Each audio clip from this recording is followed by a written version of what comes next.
everybody. Welcome to the program. Great to have you here on a Tuesday. Yeah, I've been covering this case, and I still cannot believe the age of the kid involved. Because when I started talking about it, he was 11. Too young to even arrest. You remember the whole story of the 4 kids in the stolen car who decided to just go ahead, bump that cyclist up ahead. And when they did, that cyclist died. One of the kids was 11, too young in New Mexico to arrest and charge, but then he turned 12. And now he's charged. And now we're getting video of what he was up to when he was 10.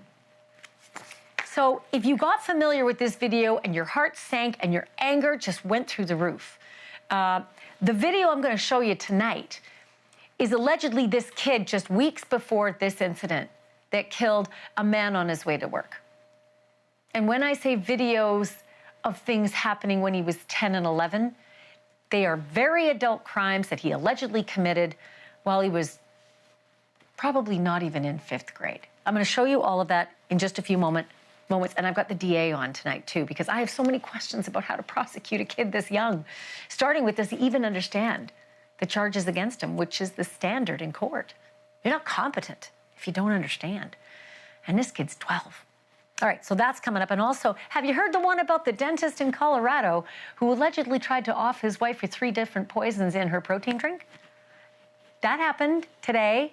Trial got started for Dr. James Craig. And when I first saw the headlines, I had no idea of the backstory. But the deeper you get into this case, the crazier it sounds. This man, 6 kids, prosecutors say, killed his wife because he was having an affair.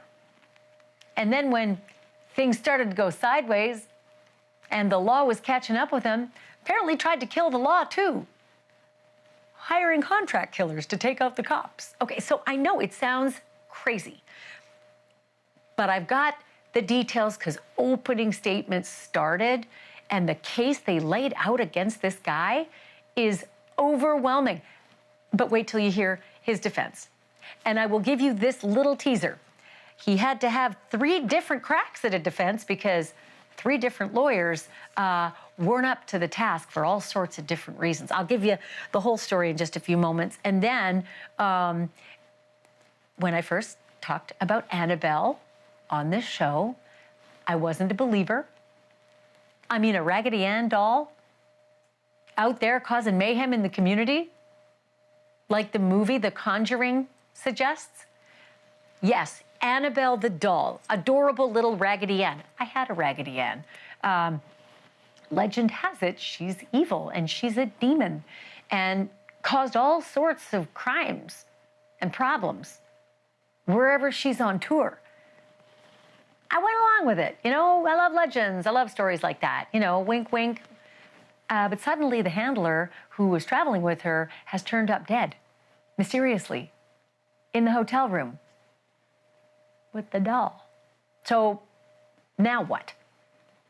Is the crucifix and the holy water that's blended into the paint around the housing, is it not doing its job? Or is it all a big coincidence? I've got all of that coming for you in just a moment, but let's start here, shall we? If you are 12 years old, life does not get much better than right now. Smack dab in the middle of summer vacation, long days filled with anything and everything besides school and homework and early bedtimes. That is unless, of course, you are already a hardened criminal on the streets, on your own, basically a one-kid crime spree from the age of 10 on, and then life ain't quite so carefree. We started covering this story of a little boy in Albuquerque, New Mexico a few months ago when he was just 11, and tied to this videotaped hit and run, where a nuclear scientist who was riding his bike to work was rammed from behind by a stolen car, and he was killed. The ramming was intentional. The young kids, the 4 of them in the stolen car, made it crystal clear they wanted to do this because they were laughing and egging on the driver. Bump him, bro. All of it was on video. The 11-year-old in the front seat, the passenger seat there, waving that big old gun, that kid was too young to even arrest and charge. But he's had a birthday since then. and he's been slapped with a first-degree murder charge. He is 12. So much for summer vacation. I cannot show you his picture because, again, he's 12. But his name has been released. It's Messiah Hayes.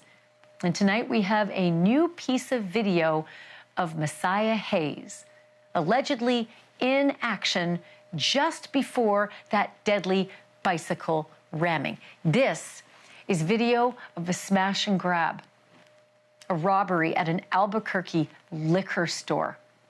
And I do mean smash, because a stolen car, again, a stolen car, plows through the glass doors at the front of the store. 4 boys, teenagers or younger, all in black hoodies, smash their way through the store, making off with alcohol and cigarettes and whatever else they could, grab. You're watching as $15,000 in damages are being done to this guy's business.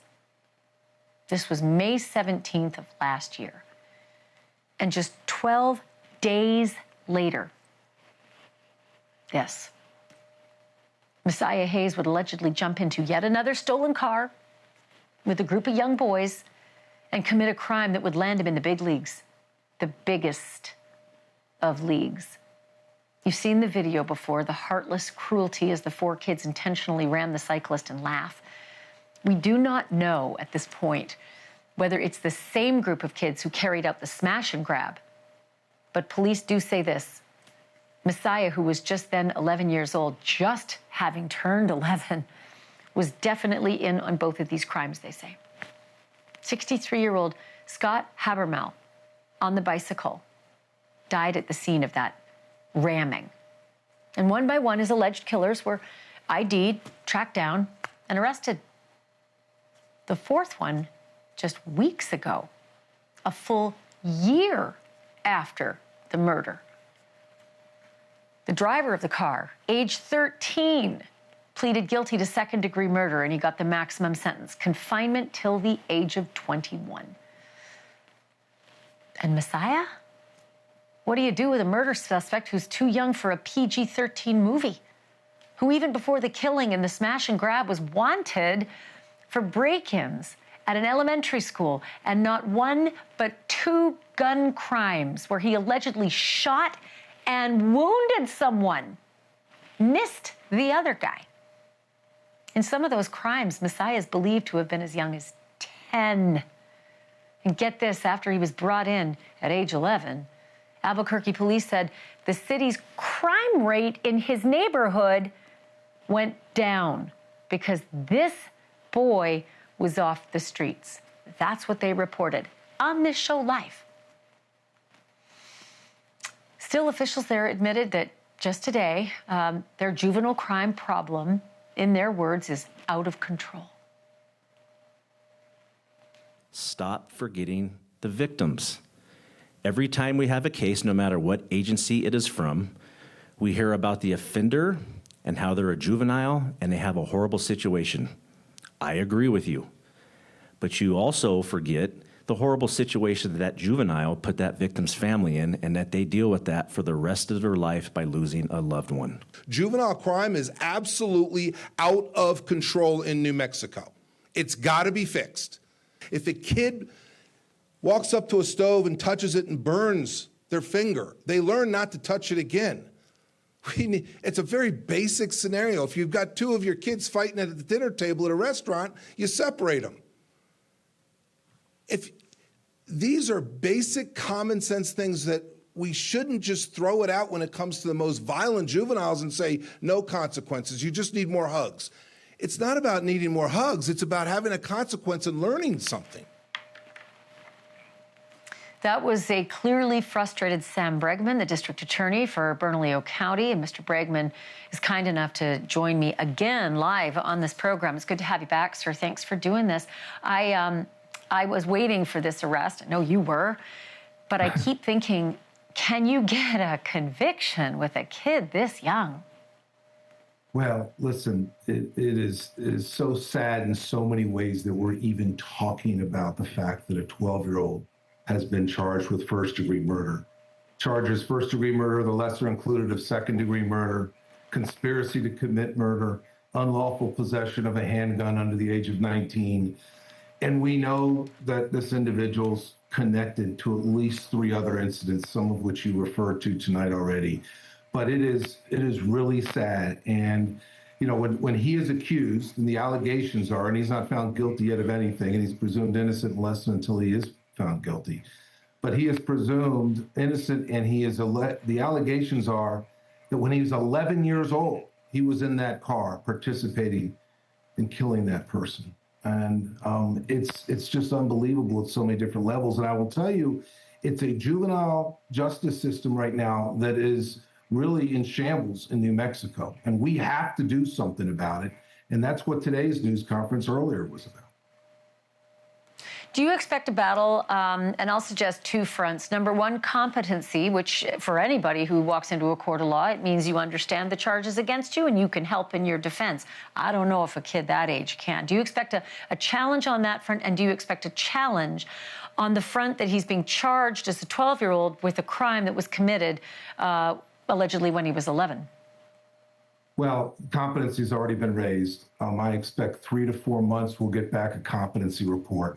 Obviously, it's the same factors that are analyzed when you're dealing with adult competency, for example. It's whether or not they're able to assist in their defense, and certainly that is something that we expected to be raised. It has been raised. He is still being detained currently. I'm not going to disclose where, perhaps, but he is being detained, and competency is an issue. Once we get a report back, we'll go from there. If he is deemed to be competent, then we will take him through the entire system and prosecute him. Now, because he is a 12-year-old, we are not allowed to charge him as an adult in the sense that we've charged him as a juvenile offender for a youthful offense. And so just like the other individual you mentioned earlier, the most he's going to face if he's convicted is up to 21. And then he's out. Oof. I keep thinking of, I don't know, I've got these scenarios in my head. I'm imagining what this kid looks like. District Attorney Bregman, have you seen this child? Have you met with this child? And if so, can you describe anything about him? Does he have any boyish qualities? Is he one of those really big kids you don't believe is that young? I'm not going to go there, Ashley. You're not going to get me to start talking about his characteristics like that. These, this is very early on in this process, but I will tell you that I think the fact that he is 12 years old says it all in many ways, right? Does it ever? I'll tell you what, the hot oven metaphor that you gave earlier, I think there were a lot of people watching who think, hell yeah, this is crazy. We have such a problem with kids getting away with murder and getting hugs and being told that's okay, we'll figure it out next time. But then there are others who feel differently. And I do want to read something that the Chief Public Defender, Dan Bauer, said in a statement to NewsNation. He said this: the proposal here, which amounts to, quote, send kids to prison early and often, end quote, won't prevent crime. It won't make them grow into better kids. It will just make them better criminals. It's not, quote unquote, updating the juvenile code. It's taking it back to old, disproven ideas. What do you have to say about that? First of all, how's the system working so far? It's not. I myself, my office, has indicted more than 50 juveniles in 2.5 years for murder, involving 70 different murders. People murdered. They are real. These aren't just statistics. They're real people with families that are destroyed. So we have to protect the community. And quite frankly, I'm not about throwing away the key on juveniles. That's the last thing I want to do. The only meaningful consequence any of these juveniles face in our current system is when they are convicted of first-degree murder. And some of them, if they're over the age of 14, will end up doing decades after decades in prison. We didn't do the person they killed any favors then, and we certainly didn't do the kid any favors when he first stole his car. And instead of giving them some consequence, so they learn you should not violate the laws and norms of our community, what do they get? They get probation. And juvenile probation right now in New Mexico means, under our system, the way it works, don't break the law again.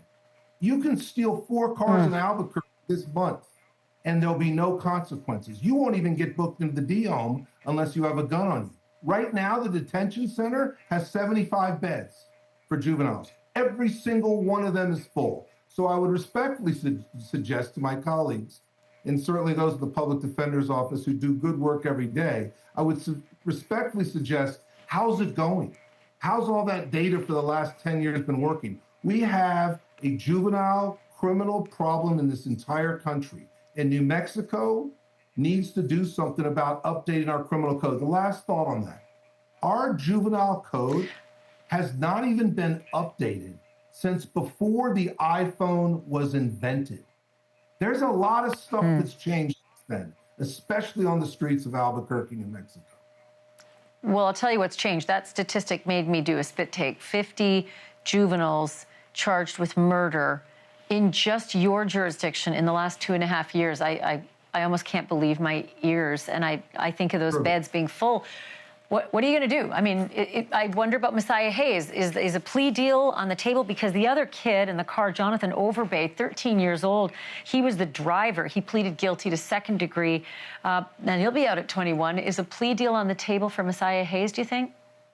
Well, that's too early to discuss that right at this point. I will tell you that the 13-year-old got as much jurisdiction as he would have gotten if we had gone to trial and been successful on all charges. So we got what we think was appropriate in that instance as far as sentencing, because it's all we could get. And I feel that obviously we have to hold people accountable, but even more importantly than that, when we're talking about a 12-year-old, we have to make sure we do what's best for him, but make sure we do what's best.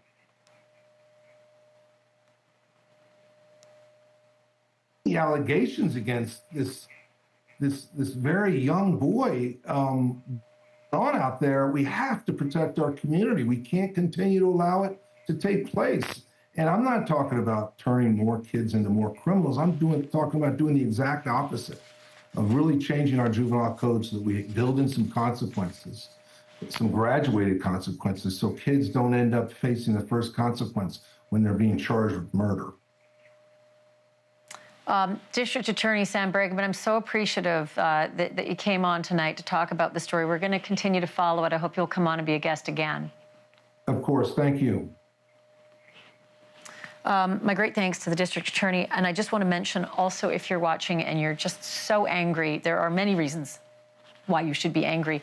But one of the things you should know about this kid is that his mom died. And from what we understand, Dad wasn't in the picture. Other family members tried to step in, but this kid ran off, literally was a runaway. And the state tried to do what it could, but these alleged crimes happened all during those dips. So there's just a confluence of awful that comes into play here, and no easy answer, but we will continue to follow. Coming up next, who takes a picture of their dying wife and then sends it to their mistress, all the while kissing their 6 kids hello and goodbye every day? Prosecutors say Dr. James Craig does. That's who. He's the Colorado dentist charged with murdering his wife by poisoning her protein drinks before the workouts. But burning through 3 lawyers isn't even tops on his list of problems in today's trial. Putting out hits on the cops who messed with his plan? Prosecutors say that's a problem. Got the full story next.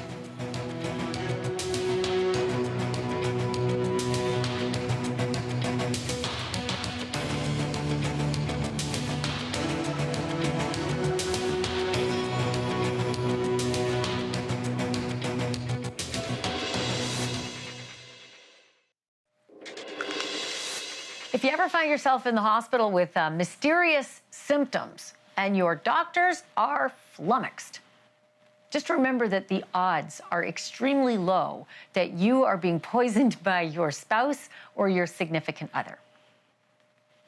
But they're not zero. A murder trial that just got underway in Colorado pits the state against that a guy. He's a former dentist and father of 6 who allegedly used 3 separate poisons to take out his wife, all so that he could run off with his mistress. Angela Craig died in March of 2023. She'd been to a Denver area hospital 3 times in the 10 days before that, and the doctors were just stumped. Could not figure out what it was that was wrong with her. But what nobody knew back then was that James Craig Dr. Craig, her husband of 23 years, was allegedly poisoning her protein shakes with arsenic and cyanide and a chemical that's found in eye drops. And prosecutors say Dr. Craig finished his wife off during his final visit to her hospital bed. And Dr. James Craig also went into Angela's room, and he was also wearing those familiar blue scrubs of a doctor. But he didn't go into that room to save Angela's life. He didn't go into that room to fight for her life, to support her. He went in that room to murder her, to deliberately and intentionally end her life with a fatal dose of cyanide. Whew. That's going to be hard to get over. James Craig was arrested a day after Angela died, but the wild story doesn't end there. Once in jail, police say he recruited a fellow inmate to kill 4 more people, including the lead investigator on his case. But his lawyer says that the police, they just made their minds up that Dr. Craig was guilty right from the get-go, before the investigation even started. The search of the home was very poorly done. You're going to hear that. Because again, they had tunnel vision. Right? It's the husband. We already know what's going on. We're going to go in with our blinders on, and we're just going to take what fits our vision. We're not going to look at the whole entire picture. I'm joined now by Eric Faddis, who is a Colorado defense attorney who has been closely watching Dr. Craig's case. Oh, boy, Eric. Okay. First of all, I want to ask about openings and all the rest, but not before I ask you, what is his defense? There seems to be this mountain of evidence. What is he saying other than, oh, they had tunnel vision? Has been an ominous set of circumstances here, and not a ton of outs for the defense. The evidence does seem pretty overwhelming if proven. During openings, defense kind of hinted at, sort of insinuated that perhaps Angela Craig was suicidal, and perhaps that is the reason she ultimately died, and not at the hands of a poisoning by her husband, James Craig. So there are very few people who are suicidal who want to put themselves through weeks and weeks of poisoning and pain and suffering. But he had a story for that this was kind of all her plan to make him look bad?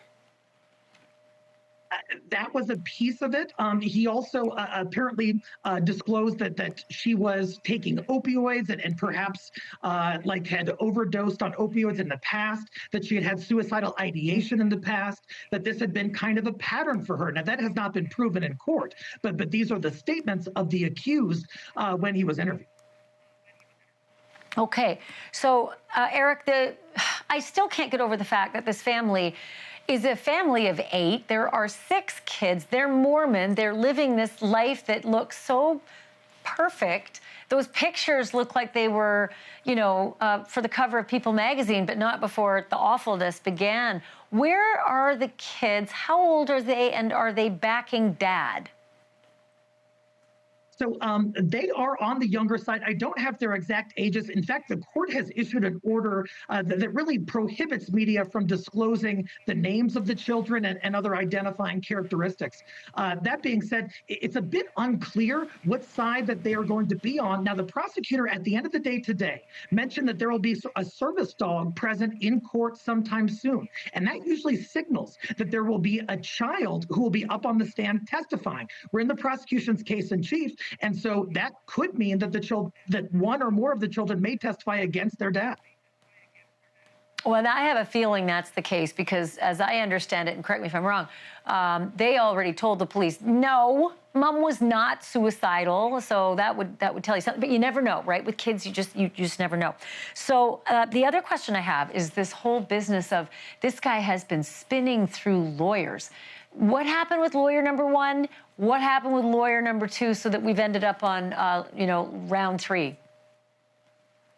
Actually, these are peculiar developments. Usually you don't rotate through 3 defense attorneys in such a high-profile, nationally publicized case. Lawyer number 1 was Harvey Steinberg. He is an esteemed criminal defense attorney. I actually worked for him for a period of time. He's filed a motion to withdraw on the day the trial was set to begin, stating that the course of action could be fraudulent or criminal and was repugnant or something with which he fundamentally disagreed. And so you can read into that what you will. The second attorney, Rob Working, also very highly reputable in Colorado. He was recently charged with arson. And so he had to withdraw from the case. His wife, Lisa Moses, is handling the defense alongside Ashleigh Whittam, the woman seen there in that clip, who I think got on the case relatively recently. Okay, I want to ask our control room to put that picture up again. There's this picture of the victim in this case, and she kind of looks like she's in a hospital bed, maybe in her final, few days of life. And I think I heard, and please tell me if I'm wrong, I think I heard that he sent that picture to his mistress. He took the picture of his dying wife. This one here takes a picture of his dying wife. Maybe she's in her bed at home. It actually looks more like a picture at home. Is that actually true? Is that something they're asserting in court? That's my understanding. And if they establish that, how callous, what an utter disregard for the well-being of one's wife to simply send a photo to their mistress of their dying mother of their 6 children. And if that comes out, I don't think it's come out in court just yet, but if it does, I think it's going to have a huge impact on this jury. They're going to say, hey, if he's capable of that, gosh, he could be capable of this. Boy, I know who'll have a bigger impact maybe, and that's the mistress. Just one sec, real quick. I got 5 seconds left. Is she scheduled to testify? I believe so. I believe she is an endorsed witness, and so I expect to have her on the stand. I remember hearing that she was lied to up and down too. Oh, I'm being divorced, come and visit me, blah, blah, blah. All right. Eric, great. Thanks so much for this. I'm going to watch this one really closely, but I do want to say this, Eric, and I don't know if you feel the same way. I am angry at this Colorado judge for banning cameras from the court. You got to see a little bit on opening, then no cameras for the rest because secret justice, and then I guess we get to see a camera on the verdict and closings. What is up with that? That doesn't feel like Colorado. Just real quickly, why are they doing that? Yeah, it makes not much sense to me. I think the judge's rationale is that there could be children testifying. She wanted to protect their identities and their privacy, but there are other adult witnesses there too, and the public should be able to see them. We can chew gum and walk at the same time. We can have a trial and keep it a public process because it is for the people, and we can protect children at the same time. Eric Faddis, thanks so much. Appreciate it. Good to be with you. Still ahead tonight, the jury has spoken in the Sean Diddy Combs case, Diddy's federal criminal case, that is. But whether he stays behind bars for several more years is completely up to the judge. So how can Diddy get on the judge's good side? I'm going to show you how, because he is really trying. I'll show you what he's up to next.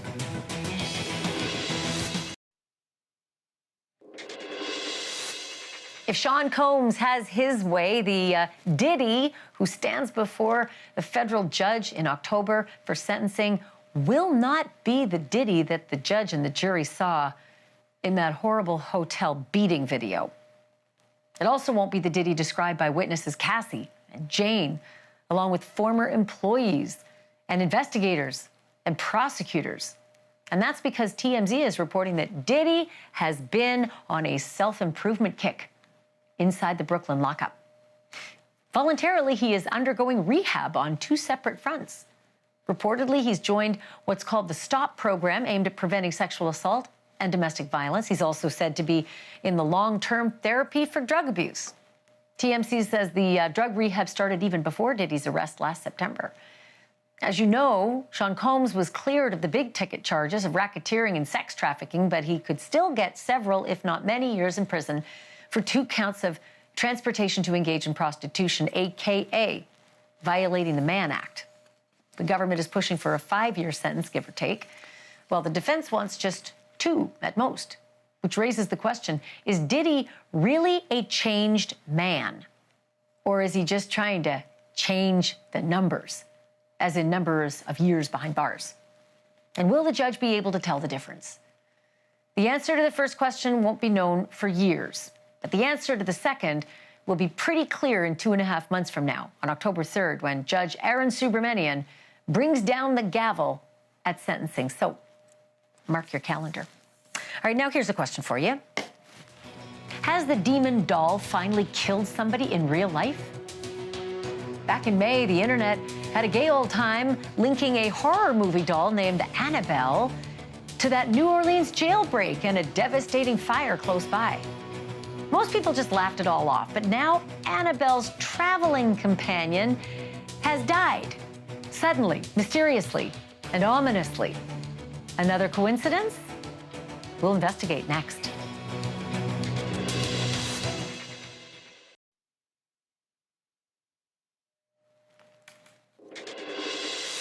You can't blame a doll for a jailbreak, right? Or a house fire.